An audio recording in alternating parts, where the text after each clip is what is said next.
Hello and welcome to the class. आज हम ecology के पार्ट 2 क्वेश्चन डिस्कस करेंगे। तो क्वेश्चन नंबर 51 से स्टार्ट करेंगे।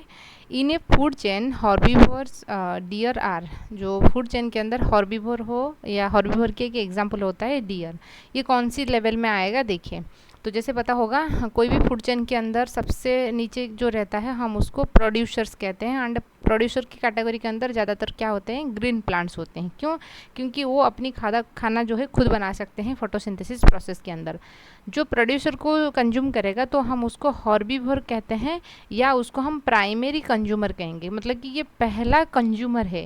एंड ग्रीन प्लांट्स जो होते हैं वो प्रोड्यूसर्स होते हैं, प्राइमरी कंज्यूमर। उसको हम हॉर्बीवोर कहते हैं क्योंकि वो सिर्फ और सिर्फ क्या कंज्यूम कर रहे हैं, ग्रीन प्लांट्स को कंज्यूम कर रही हैं।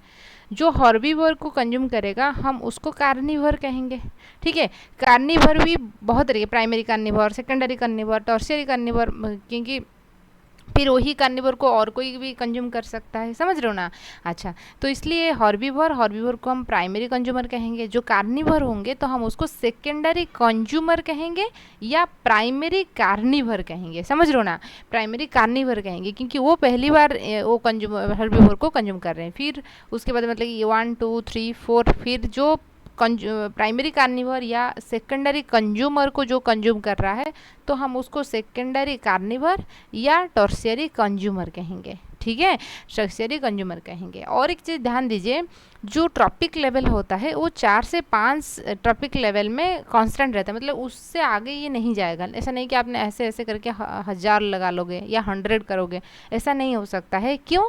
क्योंकि एनर्जी की जो ट्रांसमिशंस होता है एक ट्रॉपिक लेवल से दूसरे ट्रॉपिक लेवल को एनर्जी ट्रांसफ़र होगा। एंड कितना एनर्जी ट्रांसफ़र हो रहा है, सिर्फ और सिर्फ 10% एनर्जी ट्रांसफ़र हो रहा है। मान लीजिए प्रोड्यूसर के पास 100 एनर्जी है, किलो कैलोरी एनर्जी है, हॉर्बीवोर के पास 10 जाएगा, और जो प्राइमरी कार्निवोर के पास 1 जाएगा, फिर सेकेंडरी के पास 0.1, फिर हम जाएंगे तो 0.01 हो जाएगा। क्योंकि एक ट्रॉपिक लेवल से दूसरे ट्रॉपिक लेवल को सिर्फ और सिर्फ 10% एनर्जी ट्रांसफ़र हो रहा है। तो इसलिए ट्रॉपिक लेवल की जो लेंथ है 4 से 5 के बीच में सीमित रहता है। क्यों? क्योंकि एनर्जी उतना नहीं मिलेगा, इतना एनर्जी नहीं मिलेगा तो सस्टेन कैसे करेंगे, समझ रहे हो ना। तो इसलिए ट्रॉपिक लेवल के जो लेंथ होता है 4 से 5 के बीच में रहता है। ठीक है, ये भी पूछा जाता है क्वेश्चन में, याद रखिए। तो क्लियर हुआ। तो हम उसको क्या कहेंगे, प्राइमरी कंज्यूमर कहेंगे। ठीक है, जो हॉर्बीवोर के एक एग्जांपल होता है डियर, मतलब कि जैसे डियर हो गया, रैबिट हो गया, गोट हो गया, ये सारे क्या करेंगे, ग्रासेस वगैरह कंज्यूम करेंगे। फिर वही डियर को टाइगर कंज्यूम करेगा, टाइगर हो जाएगा कार्निवोर या प्राइमरी कार्निवोर भी आप बोल सकते हो। ठीक है, अच्छा, फिर दे रखा है कि ग्रासलैंड ठीक है, grassland with scattered tree is called. ऐसा ग्रासलैंड में जहाँ पर स्कैटर्ड ट्री रहा है हम उसको क्या कहेंगे, ये बोला है। तो उसको हम साबना कहते हैं। साबना ग्रासलैंड के अंदर आपको बीच बीच में छोटे छोटे ट्री एंड ग्रासेस, समझ रहे हो ना, घास जो होता है एंड ट्री बोलेंगे तो बड़े बड़े पेड़ जो होता है उसको हम ट्री कहते हैं। ठीक है, पार की फुल फॉर्म क्या होता है, ठीक है, पार की फुल फॉर्म जो होता है फोटोसिंथेटिकली एक्टिव रेडिएशंस होता है। क्योंकि जितना सनलाइट आ रही हैं फिर उससे कुछ चीज़ें जो है वापस चले जाता है, रेडिएट हो जाता है। रेडिएट होने के बहुत सारे रीजन होता है, सिलिका पार्टिकल्स होते हैं। जितना सनलाइट आ रहा है, ठीक है ना, उससे कहीं गुना रेडिएट होकर वापस चला जाता है, और जितना रहता है उससे ग्रीन प्लांट जो क्या करेगा, फोटोसिंथेसिस प्रोसेस में पूरा का पूरा फिर एक ट्रॉपिक लेवल से दूसरे ट्रॉपिक लेवल को ट्रांसफ़र होता है। तो इसलिए याद रखिए, पार की जो फुल फॉर्म है फोटोसिंथेटिकली एक्टिव रेडिएशंस होता है। ठीक है, अच्छा, tips of ecological pyramid is occupied by, जो टॉप होता है, मतलब कि ऐसे कोई पिरामिड है, ये वाला हिस्सा पूछा है। Tip of the ecological pyramid is occupied by, producer तो नहीं, बेस में प्रोड्यूसर रहेगा। जो ग्रीन प्लांट्स होते हैं बेस में रहेंगे, हॉर्बीवोर उससे बाद मतलब कि रहेगा हॉर्बीवोर। कार्निवोर हो सकता है, ठीक है, ओमिनिवोर भी होगा, लेकिन कार्निवोर को हम ऐसे मान के चलेंगे कि कार्निवोर जो है जो टॉप में रहेगा वो कार्निवोर होगा। क्योंकि जो टॉप में रहेगा, ओमिनिवोर भी हो सकता है, जैसे ह्यूमन हो गया। ह्यूमन हम लोग वेजिटेरियन भी होते हैं, नॉन वेजिटेरियंस भी होते हैं। ठीक है, अच्छा, तो हम कार्निवोर को रखेंगे क्योंकि वो सब लोगों को कंज्यूम कर रहा है। ठीक है, अच्छा, इन्हें फूड वेव समझ रहे हो, तो मतलब कि जो फूड चेन जब आपस में इंटरकनेक्टेड रहेंगे हम उसको फूड वेव कहेंगे। इन्हें food web each successive trophic level has, हर एक सक्सेसिव ट्रॉपिक लेवल के पास क्या रहता है ना, इंक्रीज्ड टोटल एनर्जी तो इंक्रीज नहीं करेगा, ठीक है ना, less total energy content, more total energy content, non estimated. Increase या मोर, ये तो ज़्यादा, क्योंकि एनर्जी क्या होता है, एक ट्रॉपिक लेवल से दूसरे ट्रॉपिक लेवल को घटता है, तो इसलिए इंक्रीज हो या मोर हो ये तो नहीं हो सकता है, लेस होगा। नॉन एस्टिमेटेड एनर्जी कंटेंट ऐसा भी नहीं हो सकता है, क्योंकि यदि हमको पता है कि प्रोड्यूसर के पास कितना एनर्जी है हम कैलकुलेट कर लेंगे। ठीक है, तो लेस टोटल एनर्जी कंटेंट रहता है। ठीक है, अच्छा, फिर उसके बाद रखा है कि 56 10% लॉ। 10% लॉ क्या कहता है, एक जनरेशन से दूसरे जनरेशन, सॉरी ट्रैफिक लेवल से दूसरे ट्रैफिक लेवल को सिर्फ 10% एनर्जी ट्रांसफर होता है, 90% डेसिपिएट हो जाएगा। 10% law of flow of energy in ecosystem was a proposed by, उसको कौन प्रपोज कर रहे थे, ठीक है, लिंडमैन आपने पढ़े होंगे, लिंडमैन, ये आपकी सिलेबस के अंदर है, लिंडमैन वाला propose the 10% law of energy ecosystem, तो only 10% energy passed from one trophic level to the next trophic level. ठीक है ना, सिर्फ और सिर्फ 10% एनर्जी ट्रांसफर हो रहा है। एजी टास्ले जो कि इकोलॉजी के फादर थे, डार्विन, तो अपने इसके बारे में पढ़ेंगे कहाँ, इवोल्यूशंस में। अच्छा, when the number of organism at successive level are plotted they assume the shape of a pyramid, this is called as pyramid of number की हम बात कर रहे हैं, pyramid of number हो जाएगा। ठीक है ना, pyramid of number हो जाएगा जब आप नंबर के अकॉर्डिंग करोगे, मतलब ये इस ट्रॉपिक लेवल में यहाँ पे कितना लोग है, फिर उसके बाद फिर कितना लोग है। जैसे कि फॉरेस्ट इकोसिस्टम को देखेंगे, फॉरेस्ट इकोसिस्टम में ऑब्वियसली जो प्लांट है या ग्रासेस है उनकी क्वांटिटी ज़्यादा रहेगा आज कंपेयर टू डियर या रैबिट, उनकी कंपैरिजंस में। एंड एक फॉरेस्ट में डियर रैबिट जितना है, टाइगर की जो अमाउंट है उससे लेस रहेगा। तो इसलिए जब भी आप पिरामिड बनाओगे ये ऑपराइट होगा, अपराइट होगा। लेकिन वही पिरामिड ऑफ नंबर यदि आपने एक ट्री इकोसिस्टम्स के लिए देखोगे, जैसे मान लीजिए एक बरगद की पेड़ है, ठीक है ना, बनाना ट्री है, बनाना नहीं बनाना ट्री है, बरगद की पेड़ है, ठीक है, तो एक ट्री के अंदर बहुत सारे क्या रहते हैं, इंसेक्ट रहते हैं, या है ना, बहुत सारे इंसेक्ट रहते हैं या बर्ड्स रहते हैं, तो नंबर में ये एक है, उसके बाद फिर बहुत ज़्यादा रहेंगे, समझ रहे हो ना। तो पिरामिड ऑफ नंबर जो है फॉरेस्ट इकोसिस्टम्स के लिए वो ऑपरेट होता है, लेकिन पिरामिड ऑफ नंबर जो ट्री इकोसिस्टम्स के लिए ये कुछ इस तरीके स्पिंडल शेप एक्चुअली होता है।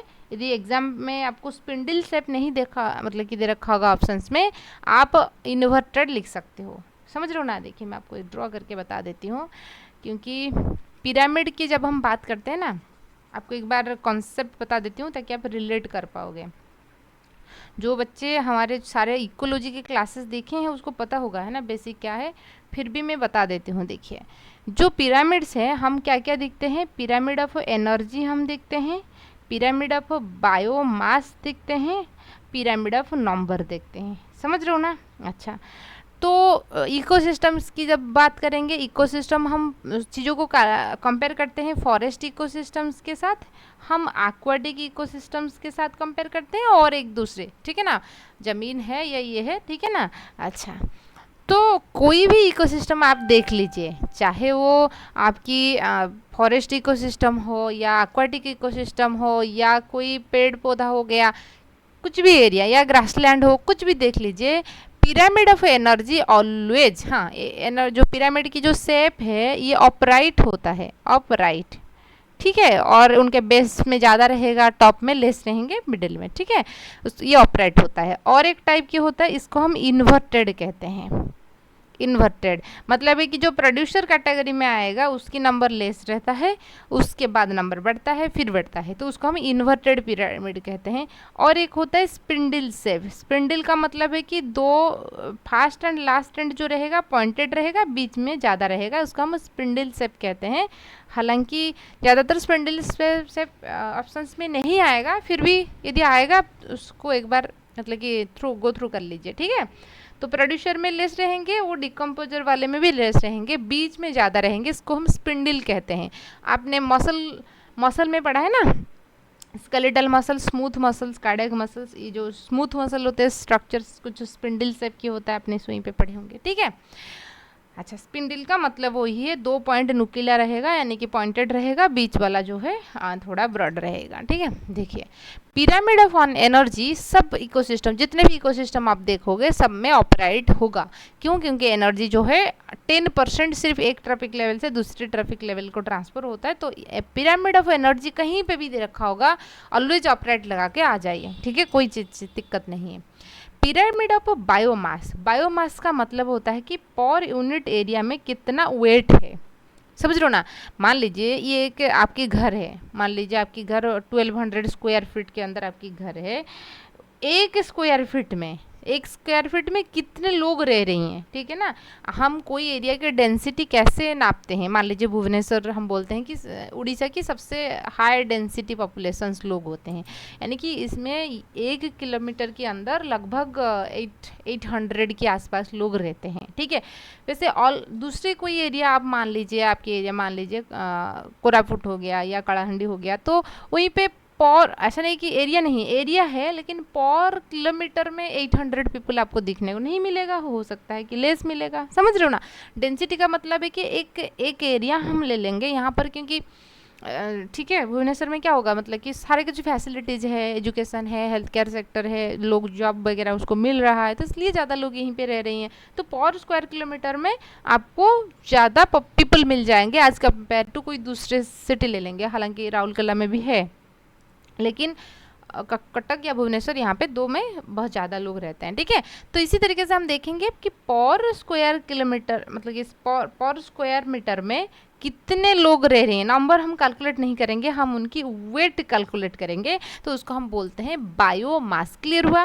एंड नंबर तो आपको पता होगा 1 2 3 4 वो जो है नंबर है। मान लीजिए कि फॉरेस्ट इकोसिस्टम में पेड़ की नंबर बहुत ज़्यादा रहेगा as compare to deer and rabbit, आज डियर रैबिट की नंबर ज़्यादा रहेगा एज कम्पेयर टू टाइगर, समझ रहे हो ना। अच्छा, तो यहाँ पे बायोमास एक्वाटिक इकोसिस्टम में जब हम देखेंगे तो इन्वर्टेड होता है, ठीक है, इन्वर्टेड होता है, मतलब है कि जो फाइटोप्लैंक्टन होते हैं उनमें प्रोड्यूसर होंगे, फाइटोप्लैंक्टन की वजन जो होता है लेस होता है आज कंपेयर टू जूप्लैंक्टन, फिर जूप्लैंक्टन को कंज्यूम करता है स्मॉल फिश की कंपैरिजन में जो लार्ज फिशेस होते हैं उनकी वेट जो है वो ज़्यादा रहते हैं, छोटे मछलियाँ की वजन ज़्यादा रहेगा या बड़े मछलियाँ की, ऑब्वियसली बड़े मछलियाँ की वजन ज़्यादा रहेगा। तो इसलिए एक्वाटिक इकोसिस्टम्स के अंदर पिरामिड ऑफ बायोमास जो होता है इन्वर्टेड होता है, ये चीज़ ध्यान दीजिए। लेकिन फॉरेस्ट इकोसिस्टम में आप देखोगे वो ऑपरेट होता है, जो ट्री वगैरह होते हैं उनकी वजन ज़्यादा रहता है as compare to deer and rabbit, and deer rabbit की as compare to per square kilometre की बात करेंगे या पर मीटर की बात करेंगे टाइगर की। समझ आप बोलोगे टाइगर की साइज़ तो बड़ा है एज कम्पेयर टू डियर, आप कैसे बोल रहे हो। नहीं, हम कैलकुलेट कर रही हैं पर किलोमीटर पर स्क्वायर किलोमीटर, समझ रहे हो ना। तो इसलिए ऐसे होगा, इतना एरिया हम ले लेंगे, ऐसा नहीं कि पूरा का पूरा एक टाइगर एंड एक डियर, तो नंबर हो गया है, समझ रहे हो ना। जैसे हम बोलते हैं एक कॉन्सेप्ट आप समझ लीजिए, लोग बोलते हैं ना एनर्जी की भी बात करेंगे। जैसे हमको पता है, मान लीजिए प्रोड्यूसर के पास 100 है प्लांट्स के पास, जो रैबिट है उसके पास 10 जाएगा, एंड लायन के पास या टाइगर के पास 1 जाएगा, ठीक है। आप बोलोगे, हम बोल रहे कि एनर्जी इतना इतना जा रही है, लेकिन थोड़ा आप सोचिए टाइगर ज़्यादा स्ट्रॉन्गर है या रैबिट। ऑब्वियसली टाइगर ज़्यादा स्ट्रॉन्गर है, लेकिन हम उसको कैसे नापते हैं, इसको नापने की जो तरीका है, हम इतने मसल्स लाएंगे, किसकी, टाइगर की लाएंगे, पर स्क्वायर किलोमीटर इतना मसल्स हमने लाया, हम वैसे ही क्या करेंगे एक रैबिट से भी लाएंगे, ठीक है ना। एक रैबिट है, रैबिट का भी इतना लाएंगे, यहाँ से जो एनर्जी मिलेगा, क्योंकि अभी मसल की वेट जो है बराबर हो गया, लेकिन एक टाइगर एक रैबिट की तो वजन बराबर नहीं है ना। ऑब्वियसली टाइगर जो है ज़्यादा स्ट्रॉन्गर निकलेगा रैबिट की कंपेरिजन में, छोटू सा है, समझ रहे हो ना। तो लेकिन यदि हम ये चीज़ को बराबर कर लेंगे, यहाँ से जितने मसल लाएंगे, मान लीजिए 1 kg लाया, ये इधर में भी 1 kg लाओगे, समझ रहे हो ना। उसके बाद जब आप एनर्जी कैलकुलेट करोगे, ऑब्वियसली रैबिट में आपको ज़्यादा एनर्जी मिलेगा as compare to your tiger. Clear हुआ। अच्छा, इसी तरीके से तो आप नंबर से नहीं दिखना है, आपको पर्टिकुलर एक क्वांटिटी के साथ देखना है। तो पिरामिड ऑफ बायोमास, हाँ, पिरामिड ऑफ नंबर की जब बात करेंगे, फॉरेस्ट इकोसिस्टम में नंबर में काउंट करेंगे ऐसे रहेगा, एक्वाटिक इकोसिस्टम में फाइटोप्लैंक्टन ऐसे भी रहेगा, लेकिन जो ट्री इकोसिस्टम होता है उसमें स्पिंडल शेप आप बोल सकते हो या इन्वर्टेड भी बोलोगे चलेगा, ठीक है, इन्वर्टेड भी बोल सकते हो। एग्जाम में यदि स्पिंडल नहीं दे रखा है कि इन्वर्टेड दे रखा है तो उसको लगा के आ जाइए, ठीक है। सो क्वेश्चन देखेंगे क्या दे रखा है। हाँ, when the number of organisms at a successive level are plotted, they assume the shape of the pyramid, this is called the pyramid of, हम उसको क्या कहेंगे, नंबर कहेंगे, पिरामिड ऑफ नंबर कहेंगे, समझ में आया। अच्छा, तो उसके बाद देखेंगे tropical deciduous forest tree shedded their leaves too, tropical deciduous है, ठीक है। टेम्परेट एरिया, ट्रॉपिकल एरिया, जो बीच वाला एरिया रहता है ट्रॉपिकल, फिर उसके बाद रहता है टेम्परेट। ये ट्रॉपिकल दे रखा है। ट्रॉपिकल एंड डेसिडियस फॉरेस्ट जो होता है, forestry shed their leaves to.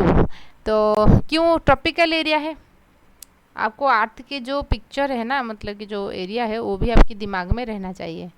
जैसे कि मान लीजिए ये अर्थ हो गया, ठीक है, ये नॉर्थ पोल है, साउथ पोल है, ये तो आपको पता होगा, ठीक है ना। जो इसको, ये जो बीच में जो गया है उसको हम क्या बोलते हैं? ट्रॉपिक, ट्रॉपिकल, ट्रॉपिक बोलते हैं हम। जो विषुव रेखा हम जिसको बोलते हैं ट्रॉपिक। फिर हम बोलते हैं टेम्परेट जोन। अपने जो है ना, tropic of cancer, tropic of Capricorn पढ़े होंगे, कर्कट क्रांति, मकर क्रांति हम जिसको बोल रहे हैं। एक होता है ट्रॉपिक ऑफ कैंसर, कर्कट क्रांति हम बोलते हैं। फिर ट्रॉपिक ऑफ कैप्रिकन, मकर क्रांति, कैप्रिकॉन, ये पढ़े होंगे आपने, ठीक है। अच्छा, फिर ये जो है, ये नॉर्थ पोल जो है, यहाँ पे ज़्यादा ठंड पड़ रहा है, तो इस पर्टिकुलर जो ट्रॉपिकल एरिया रहता है, ये ट्रॉपिक का आंसर ये होता है टेम्परेट एरिया, ठीक है ना। टेम्परेट एरिया, ये साउथ टेम्परेट एरिया रहेगा, ये नॉर्थ की साइड में टेम्परेट एरिया रहेगा। इस पर्टिकुलर एरिया में यदि बात करोगे कहाँ पर, यहाँ पे सनलाइट जो है उनका स्ट्रेट लाइट आता है, इसलिए पर स्क्वायर किलोमीटर में सनलाइट की जो इंटेंसिटी है ज़्यादा है, तो इसलिए इस एरिया जो होता है यहाँ पे हॉट है, मतलब कि टेम्परेचर बहुत ज़्यादा है। जैसे अमेज़न रेन फॉरेस्ट वगैरह हो गया, वो टेम्परेट एरिया में रहते हैं। अफ्रीकन कंट्री जो है इस एरिया में रहते हैं, इसलिए यहाँ पे जो पाए जाने वाले लोग होते हैं उसमें मेलानिन ज़्यादा होता है, क्योंकि हाई सनलाइट आ रहा है, उससे बचाने के लिए स्किन में पिगमेंटेशंस डार्क होना चाहिए, हाई मेलानिन सीक्रेट होता है। इसलिए अफ्रीकन कंट्री की जो लोग देखोगे वो क्या होते हैं, ये स्पेसिफिकली डार्कर पिगमेंट्स होते हैं, ठीक है। अच्छा, जो इस एरिया में जो रहेंगे, यहाँ पे क्या होता है, सनलाइट की रिफ्लेक्टेड रे आता है पर स्क्वायर किलोमीटर में, उनका उतना इंटेंसिटी नहीं है, इसलिए यहाँ पे बर्फ़ गिर रहा है। तुंद्रा एरिया आपने पढ़े होंगे बचपन से। ये जो ट्रॉपिकल एरिया होता है, ठीक है, तो यहाँ पे क्या होगा, जितना ज़्यादा भी क्या है आपकी सनलाइट हो रहा है, बारिश भी उतना ज़्यादा होगा, लेकिन हाई जो सनलाइट की वजह से क्या हो रहा है कि वाटर लॉस को प्रिवेंट करने के लिए डेसिडियस बोला है, तो इस डेसिडियस एरिया के अंदर ये चीज़ें चलता है, ठीक है। ट्रॉपिकल डेसिडुअस फॉरेस्ट, वो बोल रहा है कि उनकी जो पत्तियां हैं उसको गिरा देता है, क्यों? क्योंकि प्रोटेक्ट देमसेल्फ नहीं, हीट से नहीं, save energy, enhance rate of respiration, prevent the loss of water loss, क्योंकि जो है ना डेसिडुअस फॉरेस्ट है उनकी, तो वाटर लॉस को बचाने के लिए ये चीज़ करते हैं। Succession in A saline soil is called, saline मतलब कि ऐसा सॉइल जहाँ पे नमक ज़्यादा है, तो हम उसको क्या कहते हैं, तो नमक ज़्यादा है तो हम उसको मेजोसियर्स, लिथोसियर, पास्मोसियर्स, हेलोसियर्स, सॉल्ट रिलेटेड जो चीज़ें होता है हम उसको क्या कहेंगे ना, हेलो, जिससे ठीक है ना, सलाइन सॉइल में जब सक्सेशन हो रहा है हेलोसियर हम बोलते हैं। Which of the following is a major constitution of a biological membrane in nucleic acids and cellular energy transfer system? तो बायोलॉजिकल मेम्ब्रेन में फॉस्फोलिपिड होता है, ठीक है, बायोलॉजिकल मेम्ब्रेन। न्यूक्लिक एसिड्स में फॉस्फेट है, पेंटोज सुगर, साथ साथ नाइट्रोजनस बेसेस एंड फॉस्फेट है, तो फॉस्फोरस होगा answer. Which of the following is considered as a pioneer community in जेराक?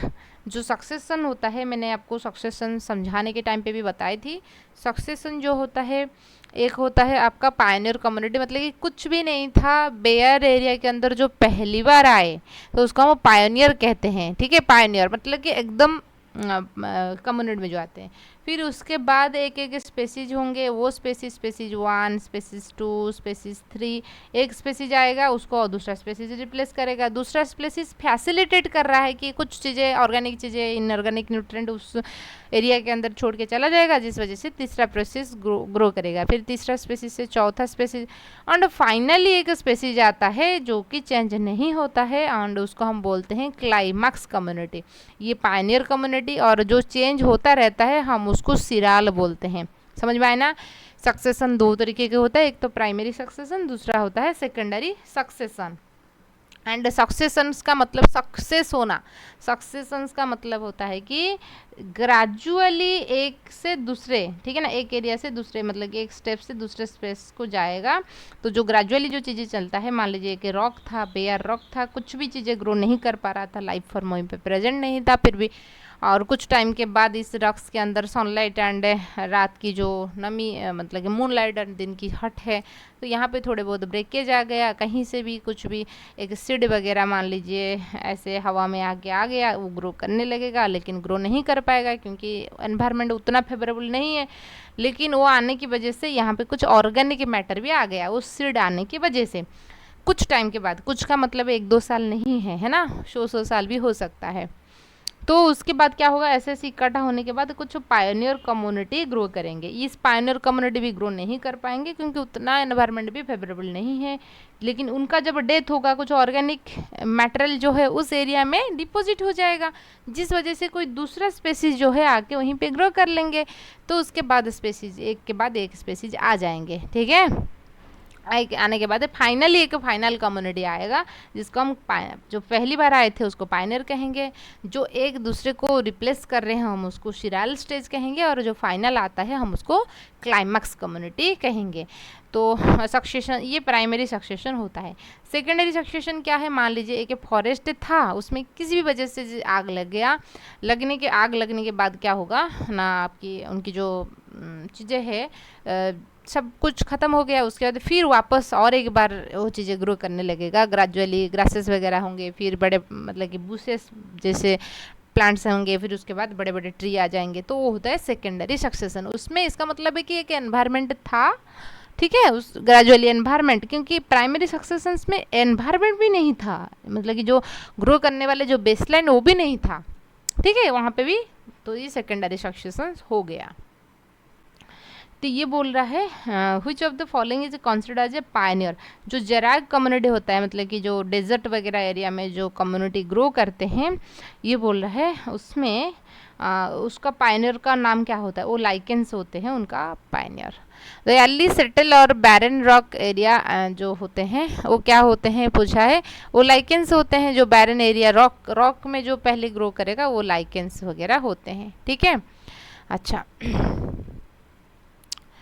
फिर हम बात करेंगे आपकी, हाँ, एक community which start succession in A habitat is called. जहाँ से स्टार्ट होगा तो हम उसको क्या कहेंगे, पायनियर। मैंने बात की थी, जो पहले आता है पायनियर, लास्ट में जो होगा कम आपकी क्लाइमैक्स हो जाता है, और बीच में जो एक दूसरे को रिप्लेस करते हैं वो सिराल। तो ये दे रखा है कि कम्युनिटी हुईच स्टार्ट सक्सेशन, जहाँ से स्टार्ट होता है उसको हम पायनियर कम्युनिटी कहते हैं। ये पायनियर के नाम जो होता है डिफरेंट होता है, जैसे लाइकेन हो जाएगा आपकी जेराक कम्युनिटी के अंदर, ठीक है। Last stabilised community in a plant succession is known as. सबसे लास्ट में हम क्या कहेंगे, क्लाइमैक्स कहेंगे। पहला को हम क्या कहते हैं, पायनियर कहते हैं, लास्ट को हम क्लाइमैक्स कहते हैं। इंटरमीडिएट को हम सिराल कहेंगे, सिराल कम्युनिटी कहेंगे। ये जो तीनों क्वेश्चंस है ना, आप वही मैंने जो बात किए थे वही तीनों उसके ऊपर आधारित है, ठीक है। क्वेश्चन नंबर 67 देखेंगे, ठीक है। A trophic level in a food chain which cycles the various material between environment and living organism is constituted। तो एनवायरमेंट एंड जो साइकिल कर रही हैं तो उसको हम क्या कहेंगे, डिकम्पोजर कहेंगे। Food chain which cycles various material between environment and living organisms. आप एक चीज़ ध्यान दीजिए, जैसे कि मान लीजिए एक एरिया था, ठीक है। अच्छा, तो एकदम स्टार्टिंग से करेंगे क्योंकि आपकी मतलब कि एक इमेज भी बना होना ज़रूरी है आपके दिमाग में, ठीक है। देखिए, तो मान लीजिए ये एक प्लांट है, ठीक है। अच्छा, ये प्लांट जो है अपने न्यूट्रिएंट्स कहाँ से लाएगा, ये सॉयल है यहाँ से लाएगा, ठीक है। अच्छा, तो ये सॉयल से न्यूट्रिएंट जैसे आ गया, इस प्लांट की चीज़ों को कंज्यूम कौन करेगा, हर्बीवर। हर्बीवर ऐसे मान के चलिए कि एक यहाँ पे एक रैबिट है या गोट है, ठीक है। इस रैबिट को कंज्यूम मान लीजिए या हो सकता है, ठीक है, या ह्यूमन भी डायरेक्ट उसको कंज्यूम कर सकता है। मान लीजिए इसको, ठीक है, गोट को डायरेक्ट ह्यूमन भी कंज्यूम कर सकता है ऐसे, ठीक है। मान लीजिए इसे ह्यूमन हो गया, यहाँ पे टाइगर हो गया। तो हो सकता है कि इन लोगों की जब डेथ होगा, ह्यूमन की डेथ, ह्यूमन याद रखिए पूरा का पूरा, मतलब कि मैक्सिमम जो ये चीज़ें होता है, आप देखोगे ह्यूमन की जब डेथ होता है तो डिफरेंट रिलीजन्स के अंदर क्या क्या, जैसे हिंदू रिलीजन्स में क्या होता है, जो उसको आग लगा देते हैं पूरा का पूरा बॉडी में। कुछ रिलीजन में कॉफिन वगैरह के अंदर उसको डालते हैं उसी ज़मीन में, ठीक है ना। अच्छा, तो इसी तरीके से होता है। इसके अलावा और दूसरे जो भी ऑर्गेनिजम्स की डेथ होता है, ऐसा किया जाता है क्या? मान लीजिए डॉग की डेथ हो गया, हम इसे आग लगा देते हैं, ऐसा तो नहीं करते हैं, ऐसे ये पड़े रहते हैं, ठीक है। या तो इस प्लांट के कोई ब्रांचेस वगैरह यहाँ पे गिर गया, ठीक है, ये टहली है, ठीक है। अच्छा, तो जब भी उनका डेथ होगा, ह्यूमन को आप कंसिडर मत कीजिए, टाइगर, क्योंकि फिर कंफ्यूजन हो गया, बोल गया अच्छा उसके ऊपर कैसे माइक्रो ऑर्गेनिज्म एक्शंस दिखाएगा, ठीक है। अच्छा, तो उनका जब डेथ होगा, यहाँ पे कौन आ जाएंगे ना, माइक्रो ऑर्गेनिजम्स, जो कि जिसको हम बोलते हैं डिकम्पोजर। उसमें आपका फंगस आएंगे एंड बैक्टीरिया आ जाएंगे। तो वो उसके ऊपर, बॉडी के ऊपर एक्शंस दिखाएंगे। दिखाने के बाद उनकी, जैसे मान लीजिए हड्डियाँ हैं, हड्डियों में कैल्शियम है, फॉस्फोरस है, ठीक है, बॉडी के जितने भी मसल्स वगैरह होते हैं, जो प्रोटीन कंपोनेंट है, वो जमीन में फिर आ जाएगा। और आने के बाद फिर सॉइल उसको यूज़ करेगा, फिर ये साइकिल चलता रहता है। लेकिन ये साइकिल को कंटिन्यूशंस में कौन रखता है? आपकी डिकम्पोजर। डिकम्पोजर की बहुत बड़ा रोल रहा है। यदि डिकम्पोजर धरती में नहीं रहेगा, धरती जगह कूड़ादानी बन जाएगा, मतलब कि गार्बेज की एक बड़ा, ठीक है ना, जहाँ पे कचरा डाला जाता है वही। सो ये रहा decomposer. Succession in 6 metre deep pond exhibit sequences up. तो पॉन्ड की सक्सेशन दे रखा है, तो कौन सी चीज़ें होगा ये पूछा है, ठीक है ना। पॉन्ड इकोसिस्टम्स की जब हम बात करेंगे, सबमर्ज्ड प्लांट रहेगा, जो थोड़े बहुत सबमर्ज्ड रहेगा, ठीक है। सबमर्ज्ड तो पहले आ जाएंगे, फिर इसके बाद फ्लोटिंग, जो फ्लोट कर रहा है, उसके बाद रिड्स आएंगे, हॉर्प्स आएंगे, सॉर्प्स आएंगे, एंड फाइनली ट्री हो जाते हैं।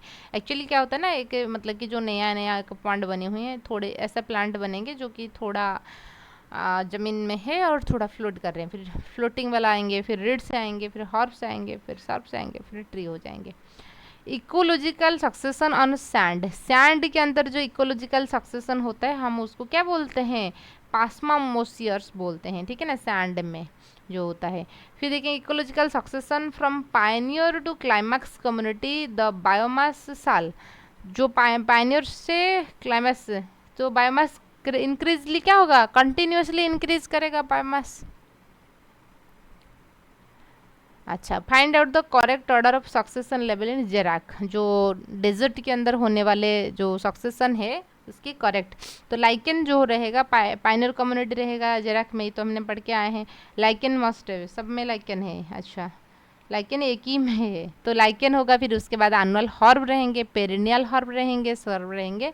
आपको इतना डेप्थली पूछा नहीं जाएगा, आपको बस प्राइमरी क्या है, सेकेंडरी क्या है, और उनकी जो ये जो तीनों स्टेप नाम क्या है, ये याद रखना है ना। आपको एक सिचुएशंस दे देगा कि एक फॉरेस्ट था, वो में आग लग गया, उसके बाद एक डेवलपमेंट हुआ सक्सेशंस की, उसको हम क्या कहेंगे? प्राइमरी कहेंगे, सेकेंडरी कहेंगे, ऐसे ऐसे सिचुएशंस दे देगा। या तो नहीं ऐसे पूछेगा, मान लीजिए एक मिल्क था, है ना, मान लीजिए आपको बोलेगा कि मिल्क एक कप था, ठीक है, मिल्क सॉरी एक बोल था मिल्क की, तो वहाँ पे क्या हुआ, कुछ बैक्टीरिया ग्रो करने लगा, कुछ बैक्टीरिया की डेथ हुआ। सबसे पहले लैक्टोज को यूज़ करने वाले बैक्टीरिया आएंगे, क्योंकि मिल्क शुगर के नाम होता है लैक्टोज।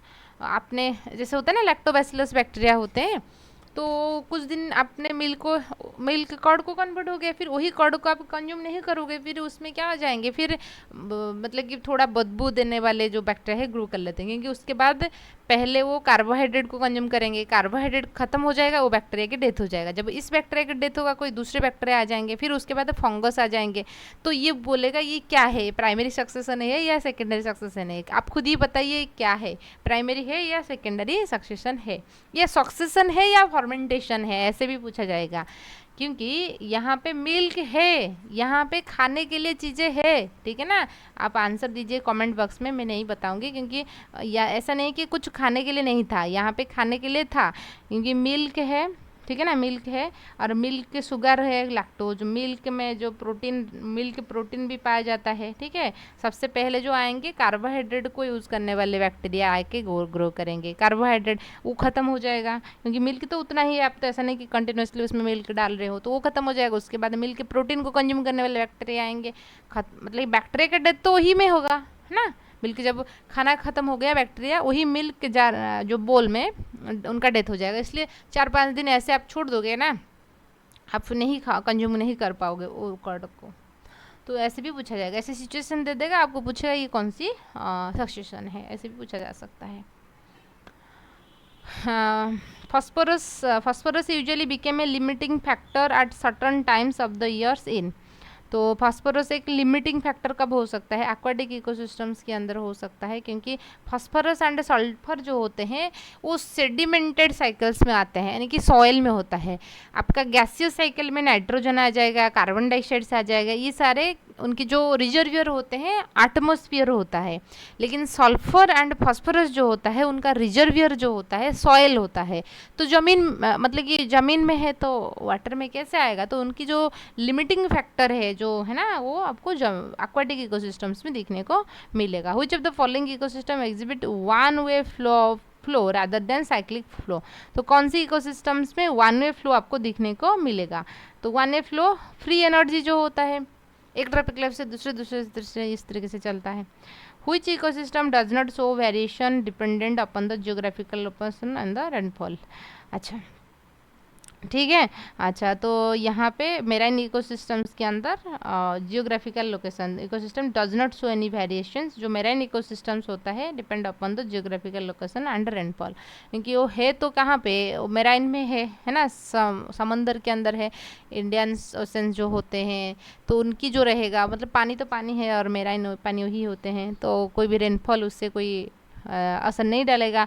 या तो जियोग्राफिकल लोकेशंस इंडियन ओशंस है या पैसिफिक ओशंस है तो पैसिफिक ओशन अमेरिका उस साइड्स में, इंडियन ओशन से इधर है। ऐसा नहीं कि वहाँ पे जो ऑर्गेनिज्म है इसका ऑर्गेनिज्म से ऐसा कोई डिफरेंसेस है, इतना कोई डिफरेंसेस नहीं है, तो ये शो नहीं करता है। ठीक है, यही इकोलॉजी का पार्ट 2 है। आई होप आपको चीज़ें क्लियर होगा। तो यदि कोई डाउट है, कुछ चीज़ें हैं, आप कमेंट बॉक्स में पुट ऑन कीजिए, मैं उसका ज़रूर रिप्लाई दूंगी। एंड एक चीज़ है, एग्ज़ाम आपके पास आने वाला है, सबसे इम्पोर्टेंट चीज़ है आपको घबराना नहीं है। जब आप घबराओगे ना, जो क्वेश्चन आपको आ रहा है वो भी मतलब कि गलत होगा, गलत होने की चांसेस है।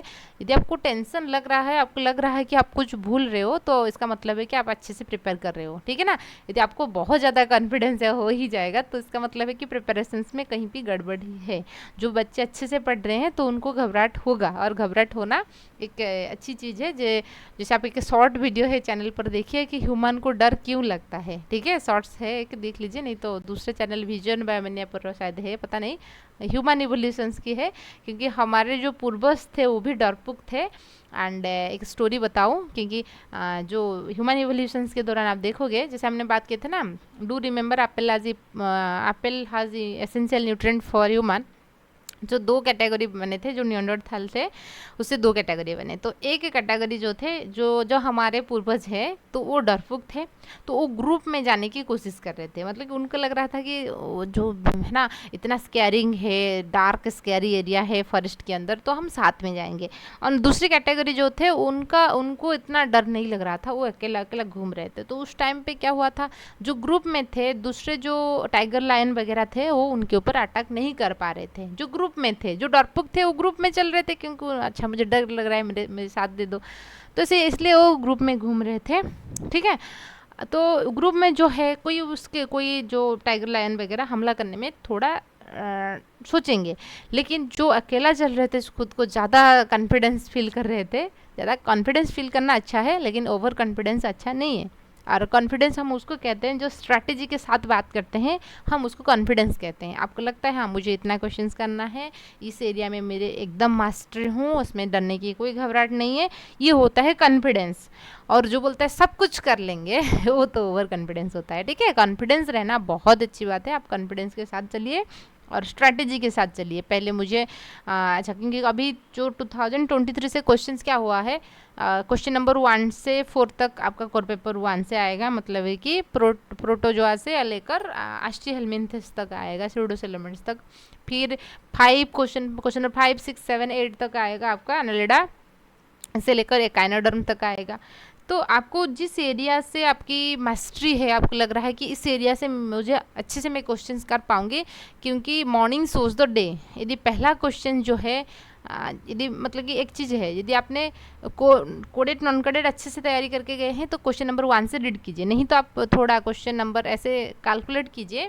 क्योंकि मान लीजिए क्वेश्चन जो है ना, ऐसे आप कैलकुलेट करके चलिए। मान लीजिए आपकी मास्टरी है कौन से सब्जेक्ट, मान लीजिए फिजियोलॉजी आपने अच्छे से पढ़ के गया है, या इकोलॉजी। ठीक है, अच्छा इकोलॉजी आपने अच्छे से पढ़ के गया है, तो इकोलॉजी के क्वेश्चन कहाँ आएगा, कोर पेपर 1 का जो है आपकी इन्वर्टिब्रेट से है ये प्रोटोजोआ। 1 से लेकर 5 तक जो क्वेश्चन है आपका नॉन कोडेड से आएगा। फिर इकोलॉजी 2 है, कोर पेपर 2 है इकोलॉजी, तो 6 क्वेश्चन नंबर 6 से 10 तक आएगा आपका इकोलॉजी के क्वेश्चन।